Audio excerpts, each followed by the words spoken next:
اب امت مسلمہ یعنی ہم اور آپ جتنے مسلمان ہیں سب کو اللہ تبارک و تعالیٰ نے یہ قرآن مجید عطا فرمایا۔ اب اللہ نے آگے یہ کہا کہ اس قرآن کو پانے کے بعد یہ امت 3 حصوں میں تقسیم ہو گئی، 3 حصوں میں بٹ گئی۔ اب وہ کون کون سے حصے ہیں؟ اللہ نے فرمایا فَمِنْهُمْ ظَالِمٌ لِنَفْسِهِ، ان میں سے ایک طبقہ وہ ہے جو اپنے آپ پر ظلم کر رہا ہے، اپنے آپ پر ظلم کر رہا ہے۔ کیا مطلب؟ ظلم کا مطلب کیا ہے؟ ایک طبقہ ایسا ہے جس کے پاس قرآن تو ہے، قرآن کی نعمت تو ہے، لیکن اپنے آپ پر ظلم کر رہا ہے۔ کس معنی میں ظلم کر رہا ہے؟ اس کا مطلب یہ ہے کہ اسے دین اسلام سے کوئی سروکار نہیں ہے، اللہ تعالیٰ کی دی ہوئی ذمہ داریوں کو پورا نہیں کرتا ہے، حقوق و واجبات کو ادا نہیں کرتا ہے، بس من مانی من چاہی زندگی گزار رہا ہے، گناہوں میں مبتلا ہے، جو چاہتا ہے وہ کرتا ہے، دین اسلام سے کوئی سروکار نہیں ہے، بس اللہ کی سرزمین پر دندناتا پھر رہا ہے، جو دل میں آئے کر رہا ہے، اسے کوئی سروکار نہیں دین اسلام سے۔ تو اس معنی میں اس امت کا ایک طبقہ وہ ہے جو اپنے آپ پر ظلم کر رہا ہے۔ وَمِنْهُمْ مُقْتَصِد، اس امت کا ایک طبقہ وہ ہے جسے مقتصد کہا گیا۔ مقتصد کا مطلب کیا ہے؟ اس کا مطلب یہ ہے کہ اس امت کا ایک طبقہ دیندار تو ہے، دیندار تو ہے، لیکن اس کی دینداری صرف فرائض کی حد تک ہے، صرف واجبات کی حد تک ہے۔ وہ اللہ تعالیٰ کی دی ہوئی ذمہ داریوں کو پورا تو کرتا ہے، حقوق و واجبات ادا بھی کرتا ہے، لیکن اس کی نظر سنن پر نہیں ہے، مستحبات پر نہیں ہے، نوافل کا اہتمام نہیں ہے۔ جن چیزوں اسلامی احکامات جتنے بھی ہیں اور جو فرائض ہیں، بس فرائض کی حد تک وہ اپنے کام کو انجام دیتا ہے، لیکن جو سنن ہے، مستحبات ہے، نوافل ہے، اس پر کوئی توجہ نہیں ہے۔ اس طریقے سے اس امت کا ایک طبقہ مقتصد ہے۔ وَمِنْهُمْ سَابِقٌ بِالْخَيْرَاتِ بِإِذْنِ اللَّهِ، اللہ نے فرمایا اس امت کا ایک طبقہ وہ ہے جو اللہ کی توفیق سے نیکی کے کاموں میں، خیر کے کاموں میں سبقت کرنے والا ہے، آگے بڑھنے والا ہے، دوسروں کو پیچھے چھوڑنے والا ہے، خود اپنے آپ کو آگے رکھنے والا ہے، اور یہ اللہ کی توفیق سے ہوتا ہے۔ یعنی جس کسی کو نیکی کے کاموں میں، خیر کے کاموں میں، بھلائی کے کاموں میں سبقت کرنے کا موقع مل جائے، آگے بڑھنے کا موقع مل جائے، تو یہ سمجھ کر چلو اللہ کی توفیق ہے اس پر، اللہ کی خصوصی توفیق ہے اس کے ساتھ، اللہ کی توفیق ہے اس کے ساتھ، تو ہی وہ نیکی کے کاموں میں آگے بڑھ رہا ہے۔ اور جس کسی کو یہ سعادت مل جائے، یہ سمجھ کر چلو کہ اس پر اللہ رب العالمین کا بہت بڑا فضل ہے۔ اللہ نے کہا ذالک هو الفضل الکبیر، یہ بہت بڑا فضل ہے۔ یعنی میرے بھائیوں، نیکی کے بھلائی کے کاموں میں جتنے بھی کام ہیں، اگر ہمیں موقع مل جائے ہم سب سے آگے رہیں، صف اول میں رہیں، نیکی کے ہر کام میں ہم آگے بڑھتے رہیں، اگر یہ توفیق مل جائے تو یاد رکھو اللہ تعالیٰ کی طرف سے یہ خصوصی فضل ہے، خصوصی انعام ہے۔ میں آپ کو بتاؤں اس آیت کی روشنی میں ایک حدیث آپ کو سناؤں کہ پیارے نبی محمد رسول اللہ صلی اللہ علیہ وسلم کے پاس کچھ صحابہ کرام آئے، اور یہ وہ صحابہ تھے جو مالی اعتبار سے کمزور تھے، مالی اعتبار سے کمزور تھے۔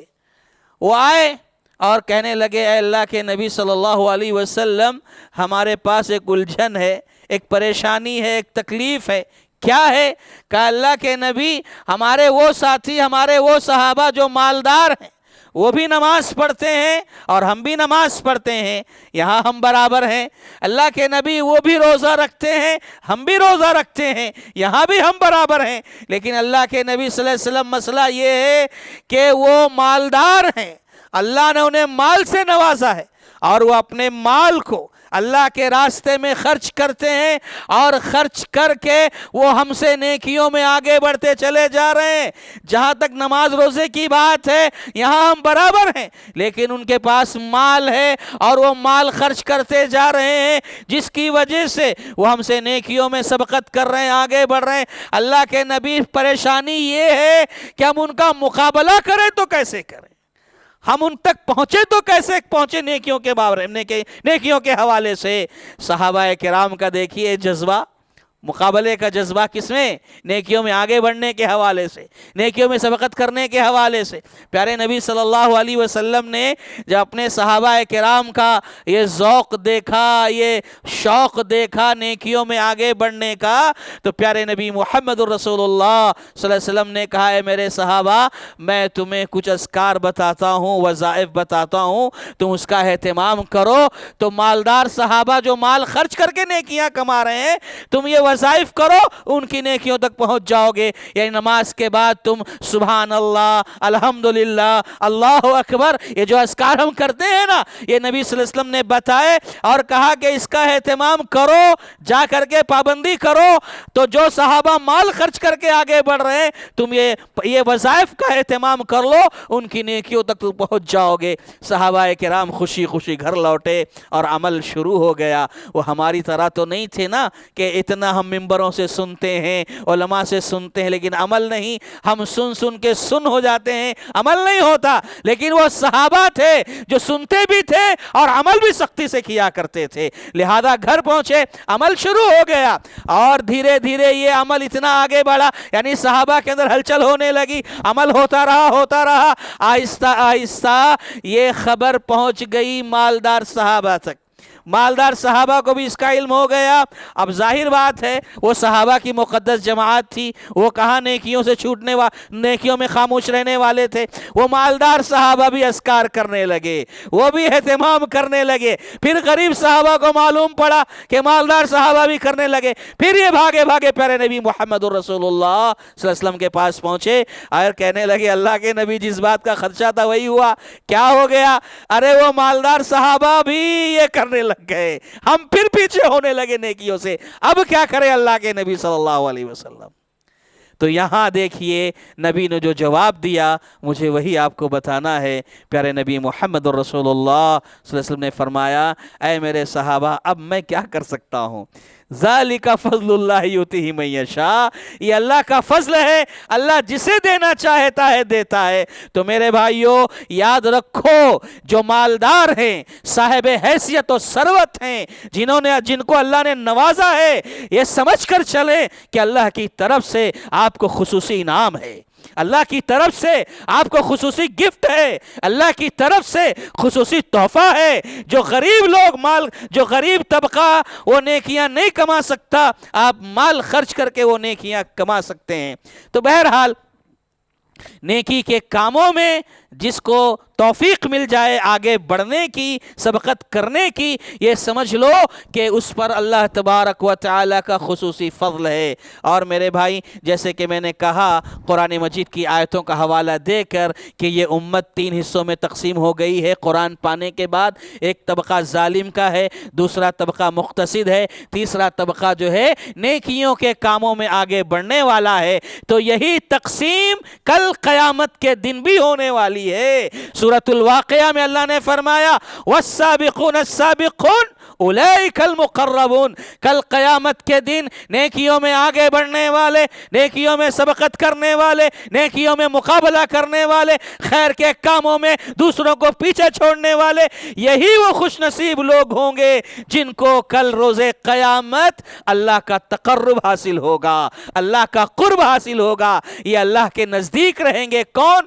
جو نیکیوں میں سبقت کرنے والے ہیں، نیکیوں میں آگے بڑھنے والے ہیں۔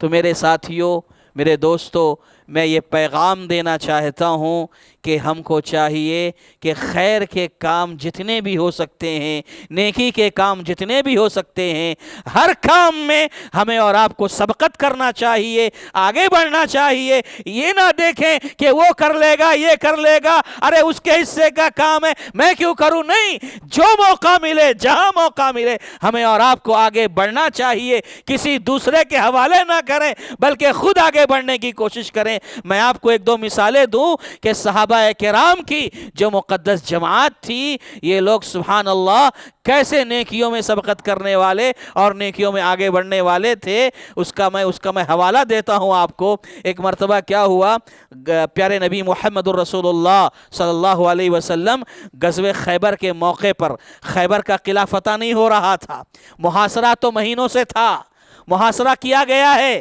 لیکن خیبر کے قلعے میں کامیابی نہیں مل رہی ہے۔ پیارے نبی محمد الرسول اللہ صلی اللہ علیہ وسلم نے ایک دن عشاء کی نماز کے بعد صحابہ کرام کے درمیان یہ اعلان کر دیا کہ کل میں صبح ایک ایسے شخص کے ہاتھ میں سپہ سالاری کا جھنڈا دینے والا ہوں جس سے اللہ محبت کرتا ہے۔ یہ سند دیکھیے آپ، اللہ کے نبی سرٹیفکیٹ دے رہے ہیں کہ جھنڈا کل سپہ سالاری کا اسے دیا جائے گا جسے اللہ محبت کرتا ہے۔ نمبر 2، اللہ کے نبی صلی اللہ علیہ وسلم بھی اس سے محبت کرتے ہیں، اور اس شخص کے بارے میں بھی کہا وہ بھی اللہ سے محبت کرتا ہے اور اللہ کے نبی صلی اللہ علیہ وسلم سے محبت کرتا ہے۔ اور 5ویں بات یہ بتائی کہ اس کے ذریعے اللہ تبارک و تعالی خیبر کا قلعہ فتح کرائے گا، خیبر فتح ہو جائے گا۔ یہ بشارت اللہ کے نبی صلی اللہ علیہ وسلم نے سنائی اور پھر وہاں سے آپ چلے گئے۔ اب وہاں صحابہ کرام آپس میں نبی کے جانے کے بعد چھمی گوئیاں کرنے لگے، آپس میں گفتگو کرنے لگے، ارے وہ کون خوش نصیب ہوگا جس کو کل وہ جھنڈا ملے گا۔ نبی نے اتنی بڑی بات کہی دی ہے کہ اللہ محبت کرتا ہے، نبی بھی محبت کرتے ہیں، اور جس کو جھنڈا دیا جائے گا اس کے بارے میں بھی یہ بات کہی گئی کہ وہ بھی اللہ سے محبت کرتا ہے، اللہ کے نبی سے محبت کرتا ہے۔ تو سارے صحابہ یہ سوچنے لگے کہ وہ جھنڈا کسے ملے گا، یہاں تک کہ ہر ایک یہی چاہ رہا تھا، سب کے دل میں یہی ارمان تھے، یہی خواہش تھی، ہر صحابی یہ چاہ رہا تھا کہ کاش وہ جھنڈا مجھے مل جائے، کاش سپہ سالاری کا جھنڈا مجھے مل جائے۔ اور صحابہ کرام اللہ اکبر یہی سوچتے سوچتے پوری رات انہوں نے جاگ کر گزار دی، انہیں نیند نہیں آئی، پوری رات جاگ کر گزار دی۔ یہاں تک کہ اس حدیث میں یہ بھی تذکرہ ہے کہ عمر بن خطاب رضی اللہ تعالیٰ عنہ بھی اس مجلس میں موجود تھے۔ عمر بن خطاب رضی اللہ تعالیٰ عنہ کہتے ہیں، اللہ اکبر، کہتے ہیں ما احببت الامارہ الا یومئذ، کہتے ہیں اللہ کی قسم عمر نے اپنی زندگی میں کبھی بھی یہ خواہش نہیں کی، عمر نے کبھی نہیں چاہا کہ اللہ کے نبی عمر کو کوئی عہدہ دے دیں، اللہ کے نبی عمر کو کوئی منصب دے دیں، اللہ کے نبی عمر کو سپہ سالار بنا دیں۔ عمر نے زندگی میں کبھی یہ خواہش نہیں کی تھی، لیکن واللہ یہ وہ دن تھا جس دن عمر کے دل میں بھی خواہش پیدا ہو گئی تھی کہ اللہ کے نبی عمر کو یہ عہدہ دے دیں، اللہ کے نبی عمر کو جھنڈا دے دے۔ یہ وہ دن تھا، نبی نے بات ہی کچھ ایسی کر دی تھی۔ بہرحال سارے صحابہ دیکھیے ریڈی ہیں، تیار ہیں اس مقام کو حاصل کرنے کے لیے۔ جب صبح ہوئی پیارے نبی محمد الرسول اللہ صلی اللہ علیہ وسلم نے علی رضی اللہ تعالیٰ عنہ کو بلا کر وہ جھنڈا سپہ سالاری کا عطا کیا۔ یہ ہم سب جانتے ہیں۔ اس واقعے سے ہمیں کیا سبق ملتا ہے؟ وہ یہ کہ سارے کے سارے صحابہ اس خیر کے کام میں کہ ان کے ذریعے خیبر کا قلعہ فتح ہو جائے گا، یہ بہت بڑی سعادت تھی، بہت بڑی بات تھی۔ وہ سارے کے سارے صحابہ پوری رات جاگ کر بے چینی میں گزار دیتے ہیں اور یہی چاہتے تھے کہ کاش وہ جھنڈا مجھے مل جائے، مجھے مل جائے۔ میرے بھائیو، یہ نیکی کے کاموں میں جب آدمی تڑپتا ہے نا آگے بڑھنے کے لیے، تب اس طرح کے خیالات پیدا ہوتے ہیں، تب راتوں کی نیند اڑ جاتی ہے۔ جب آدمی بے چین ہوتا ہے کہ میرا نام نیکیوں کے کاموں میں آگے رہے، میرے ذریعے یہ کام ہو جائے، تب وہ دلوں میں بے چین ہو، تب وہ پریشان ہوتا ہے اور اسے راتوں میں نیند نہیں آتی ہے۔ میرے بھائیو، یہ معاملہ صحابہ کی زندگیوں میں تھا۔ اللہ کرے ہمارے اندر بھی نیکی کا کوئی ایسا جذبہ پیدا ہو جائے کہ ہمیں بھی اس کے لیے نیند نہ آئے، ہم بھی پریشان رہیں۔ کبھی آپ نے سوچا ہے، کبھی آپ نے غور کیا ہے، اپنی زندگی کا محاسبہ کریں کہ کبھی زندگی میں کوئی نیکی کا کام، کوئی خیر کا کام ایسا آپ کے سامنے آ گیا اور آپ رات میں بستر پر سونے جا رہے ہیں لیکن بے چین ہیں، پریشان ہیں کہ کب صبح ہوگی، کب وہ نیکی کا کام میں کروں گا؟ کبھی ایسا خیال آیا ہے؟ کبھی ایسا ہوا ہے کہ نیکی کا کام سوچتے ہوئے کہ مجھے کل ایک بڑا کام کرنا ہے، راتوں کی نیند قربان ہوئی ہے؟ کبھی ایسا سوچے ہو؟ نہیں۔ ہماری زندگی میں یہ سب چیزیں کہاں سے آئیں گی؟ یہ صحابہ کی زندگی میں مثالیں ملتی میرے بھائیوں۔ تو کہنا یہ ہے نیکی کے کاموں میں آگے بڑھنے کی کوششیں کرو۔ اور ایک اور مثال دوں میں آپ کو، پیارے نبی محمد الرسول اللہ صلی اللہ علیہ وسلم ایک مرتبہ اپنے ہاتھ میں ایک تلوار لیے ہوئے تھے۔ نبی صلی اللہ علیہ وسلم کے ہاتھ میں تلوار تھی، صحابہ موجود تھے. آپ نے کہا من یاخذ منی ھذا السیف، مجھ سے یہ تلوار کون لے گا؟ نبی صلی اللہ علیہ وسلم تلوار کیوں دے رہے تھے؟ اس تلوار کو لے کر کے میدان جنگ میں جانا ہے اور سر پہ کفن باندھ کر نکلنا ہے. تلوار لے کر میدان جنگ میں جانا ہے، اور اگر ہوا نصیب میں تو جان جائے گی، شہادت کے منصب پر فائز ہونا ہے. یعنی اپنی موت کو دعوت دینے کے برابر تھا. تلوار کو لینا گویا میدان جنگ میں جانا ہے، موت آتی ہے جان جاتی ہے تو جائے، یہ معاملہ تھا. پیارے نبی محمد رسول اللہ صلی اللہ علیہ وسلم تلوار دے رہے ہیں، اس لیے نہیں دے رہے ہیں کہ لے جا کر گھر میں کہیں پر لٹکا کر رکھو، سجا کر رکھو، اور پھر ایک زمانہ گزرنے کے بعد تبرک کے طور پر رکھا ہے. نبی کی دی ہوئی تلوار ہے، لوگوں کو دکھانے بتانے کے لیے کہ نبی کی تلوار ہے. جیسے آج ہمارے ہاں نبی کا بال، نبی کا یہ وہ دیکھنے میں آتا ہے نا، آپ کو دیکھتے ہیں کہ نہیں دیکھتے؟ بہت سے لوگ سب گھماتے رہتے ہیں، دکھاتے رہتے ہیں. اس لیے تلوار نہیں دی جا رہی تھی کہ تلوار لٹکا کر کے رکھیں گے کہ بعد میں بتائیں گے نبی کا تبرک ہے، نعوذ باللہ. اس لیے نہیں، بلکہ میدان جنگ میں جانا ہے. اللہ اکبر. آپ نے کہا من یاخذ منی ھذا السیف، مجھ سے یہ تلوار کون لے گا؟ یہ سوال جیسے ہی نبی کی زبان سے نکلا، جتنے صحابہ وہاں موجود تھے، کل انسان منہم یقول انا یا رسول اللہ.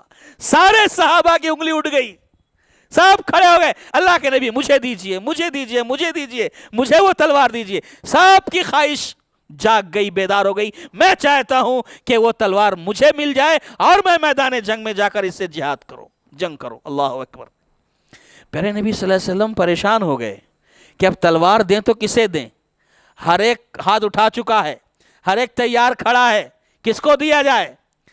اب نبی صلی اللہ علیہ وسلم نے دوبارہ ایک جملہ کہا، ایک حرف کا اضافہ کر کے کہا من یاخذ منی ھذا السیف بحقہ. مجھ سے یہ تلوار وہی شخص آ کر لے جو اس تلوار کا حق ادا کرے گا. جو اس تلوار کا حق ادا کر سکتا ہے وہی آ کر مجھ سے یہ تلوار لے. اب کیا ہوا؟ جہاں سارے صحابہ نے ہاتھ اٹھا لیے تھے، اب سب نیچے ہو گئے. اس لیے نہیں کہ ڈر گئے، اس لیے کہ نبی کی دی ہوئی تلوار پتہ نہیں اس کا حق ادا ہوگا کہ نہیں ہوگا. اگر حق ادا نہیں کر سکیں گے ظالم ہو جائیں گے، گنہگار ہو جائیں گے. اس ڈر سے انہوں نے اپنے ہاتھ روک لیے کہ ہم حق ادا کر پائیں گے کہ نہیں کر پائیں گے. سب خاموش ہو گئے. لیکن ایک صحابی ابو دجانہ رضی اللہ تعالیٰ عنہ کھڑے ہوئے اور کہنے لگے اے اللہ کے نبی صلی اللہ علیہ وسلم، لائیے وہ تلوار مجھے دیجئے، میں اس تلوار کو اس کے حق کے ساتھ لوں گا، اس کا جو حق ہے اسے پورا ادا کرنے کی کوشش کروں گا. نبی صلی اللہ علیہ وسلم نے وہ تلوار ابو دجانہ رضی اللہ تعالیٰ عنہ کے ہاتھ میں تھمائی، اور ابو دجانہ نے وہ تلوار اپنے ہاتھوں میں لی اور ہواؤں میں لہراتے ہوئے، اتراتے ہوئے ایسے چلنے لگے، اکڑ کر اترا کر کہ اللہ کے نبی نے دیکھتے ہوئے کہا اے میرے صحابہ دیکھو، اللہ تبارک و تعالیٰ کو اترا کر چلنا، اکڑ کر چلنا پسند نہیں ہے، لیکن آج ابو دجانہ کی اس چال کو اللہ بھی پسند کر رہا ہے. لہذا ابو دجانہ رضی اللہ تعالیٰ عنہ وہ تلوار لیتے ہیں، اور لینے کے بعد میدان جنگ کا منظر آ گیا سامنے. میدان جنگ کا معاملہ تھا. تلوار اٹھائی، میدان جنگ میں چلے گئے، اور نبی کی اس تلوار سے دی ہوئی تلوار سے جہنم رسید کر رہے ہیں، کافروں کو لڑ رہے ہیں پوری بے باکی کے ساتھ. میدان جنگ میں انہوں نے دیکھا کہ دشمن کی صفوں میں ایک شخص ہے جو بار بار موقع بہ موقع مسلمانوں کے خلاف ان کو بھڑکا رہا ہے. کافروں کو ان کی فوج کے درمیان وہ کچھ جملے کہہ رہا ہے اور مسلمانوں کے خلاف بھڑکا رہا ہے، انہیں مہمیز دے رہا ہے، اور جیسے ہی وہ بولتا ہے لوگ اور جوش میں آتے ہیں، مسلمانوں پہ حملہ کرتے ہیں. تو انہوں نے ابو دجانہ نے سوچا ایسا کرتے ہیں کہ پہلے چل کر اسی شخص کا سر قلم کر دیتے ہیں جو بار بار لوگوں کو بہکا رہا ہے، ورغلا رہا ہے، پہلے چل کے اسی کا سر قلم کر دیتے ہیں. لہذا ابو دجانہ رضی اللہ تعالی عنہ آگے بڑھے اور دشمنوں کی صفوں میں گھستے چلے گئے اور دھیرے دھیرے اس شخص کے پاس پہنچے، اور پہنچنے کے بعد تلوار ہاتھ میں تھی، اٹھایا اور گردن پر بس اب وار کرنے ہی والے تھے کہ فوراً چہرہ سامنے آیا، دیکھا تو ایک عورت کا چہرہ تھا، ایک خاتون کا چہرہ تھا۔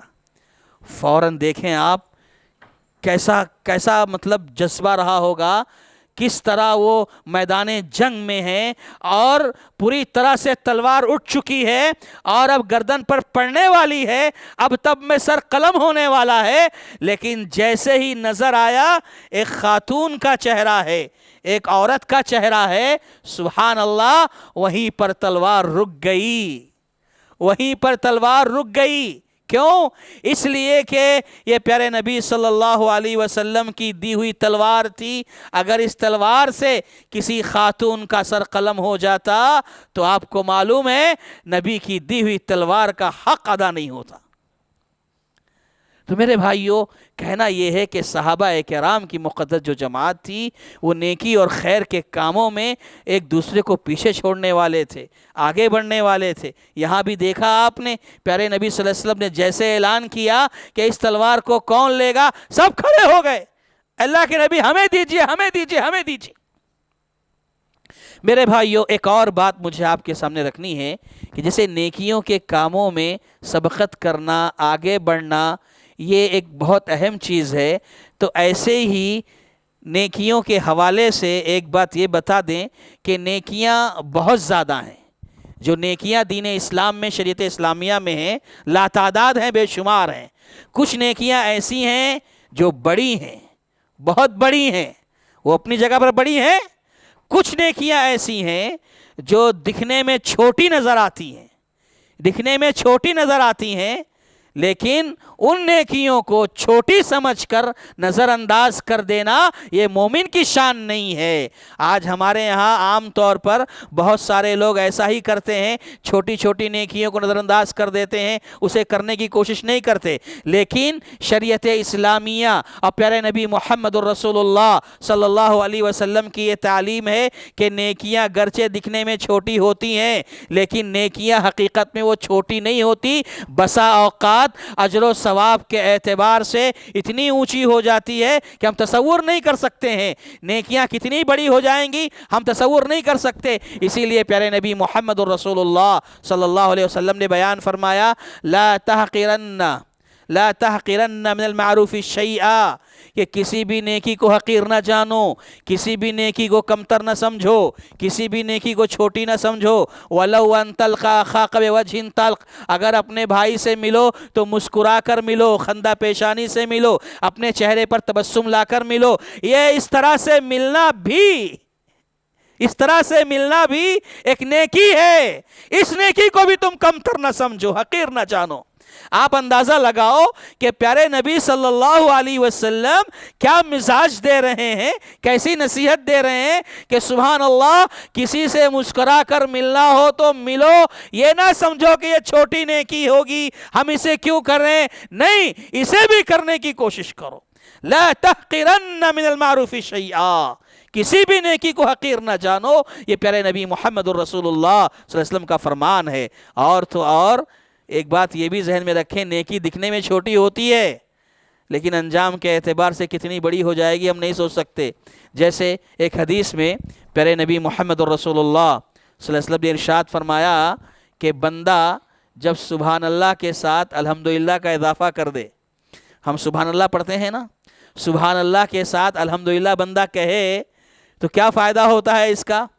کتنے چھوٹے لفظ ہیں، سبحان اللہ، الحمدللہ، یہ آسان سے الفاظ ہیں، تھوڑی سی حرکت دی زبان کو ادا ہو گئے، سبحان اللہ، الحمدللہ، لیکن یہ دکھنے میں تو چھوٹی ہے، زبان سے ادا کرنے میں بھی ہلکے ہیں، چھوٹے سے کلمے ہیں، لیکن سبحان اللہ اجر و ثواب کے اعتبار سے اگر دیکھا جائے کتنی بڑی بات نبی نے کہہ دی۔ کہا ایک مرتبہ بندہ سبحان اللہ کے ساتھ الحمدللہ کہہ دے تو کہا تملأ بین السماء والارض، آسمان و زمین کے درمیان جو خالی جگہیں ہیں اللہ ان کو اجر و ثواب سے بھر دیتا ہے۔ آپ سوچئے، سبحان اللہ، الحمدللہ، یہ چھوٹی سی نیکی ہے لیکن اس کا اجر، اس کا ثواب سبحان اللہ کتنا ہے، کہ زمین سے لے کے آسمان تک جو خالی جگہ ہیں اللہ تعالیٰ اسے اجر و ثواب سے بھر دیتا ہے۔ یہی نہیں، پیارے نبی محمد رسول اللہ صلی اللہ علیہ وسلم نے اسی وجہ سے خواتین کی جماعت سے بھی خطاب کر کے کہا، ہماری ماں اور بہنیں بھی یہاں موجود ہیں، خواتین کی جماعت سے خطاب کر کے نبی صلی اللہ علیہ وسلم نے فرمایا لا تحقرن جارۃ لجارتها ولو فرسنا شاۃ، کہ کوئی بھی خاتون، یا یہ خطاب کر کے کہا یا نساء المسلمات، اے عورتوں کی جماعت، اور ایک روایت میں آیا یا معاشر النساء، اے عورتوں کی جماعت، لا تحقرن جارۃ لجارتها ولو فرسن شاۃ، کہ کوئی پڑوسن اپنی پڑوسن کو ہدیہ دینے کے سلسلے میں، کوئی پڑوسن اپنی پڑوسن کو ہدیہ دینے کے حوالے سے اگر بکری کا کھر، یعنی بکری کا جانور کا کھر، پیر کا جو نچلا حصہ ہوتا ہے، عام طور پر لوگ اس کو پکاتے نہیں ہیں، اللہ کے نبی صلی اللہ علیہ وسلم نے اس کی مثال دے کر کہا اگر کسی نے بکری کا کھر بھی بنایا ہے، گھر میں سالن بنایا ہے، تو اپنے پڑوسی کو ہدیہ دینے کے سلسلے میں وہ بکری کا کھر اسے بھی حقیر نہ جانے، اسے بھی کمتر نہ سمجھے، اس کا بھی اگر ہدیہ دینے کی ضرورت پڑے تو ضرور دیا کرے، اسے بھی کمتر نہ جانے۔ یہ پیارے نبی صلی اللہ علیہ وسلم نے مثال دے کر سمجھایا ہے کہ کوئی پڑوسن اسے حقیر نہ جانے۔